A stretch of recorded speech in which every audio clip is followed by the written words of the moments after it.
இஸ்லாமிய பெருமக்கள் உங்கள் அனைவருக்கும் என்னுடைய வணக்கம். பொதுவாகவே அரசியல் தலைவர்கள் நோன்பு என்றாலே ஒரு தொப்பியை போட்டுக்கிட்டு கஞ்சி குடிக்க வந்துடுவாங்க. ஆனால் நம்ம விஜய் அண்ணாவோ ஒரு நாள் முழுவதும் நோன்பு நோற்று முஸ்லீம் சகோதரர்களோடு அமைதி காத்து பிரார்த்தனையில் ஈடுபட்டு அவர்கள் தொழுகையிலும் கலந்து கொண்டு அந்த நோன்பிற்குரிய பலனை அவரும் அடைந்து மற்றவர்களுக்கும் அந்த ஆர்வம் தூண்டும்படி நடந்து கொண்டார். மாமனிதர் நபிகள் நாயகம் அவர்களுடைய வாழ்க்கையை பின்பற்றி மனித நேயத்துக்கும் சகோதரத்துவத்தையும் ஃபாலோ பண்ணி இங்க இருக்கிற அனைத்து இஸ்லாமிய சொந்தங்களுக்கும் நீங்க எல்லாரும் வந்து கலந்துகிட்டதுக்கு மிக்க மிக்க மகிழ்ச்சி.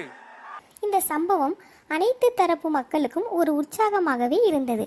உங்களுக்கு எப்படி இருந்தது என்று கமெண்டில் தெரியப்படுத்துங்கள். நன்றி. டியர் ஃப்ரெண்ட்ஸ், இதுவரை இந்த சேனலை சப்ஸ்கிரைப் பண்ணாதவங்க கண்டிப்பாக சப்ஸ்கிரைப் பண்ணுங்கள்.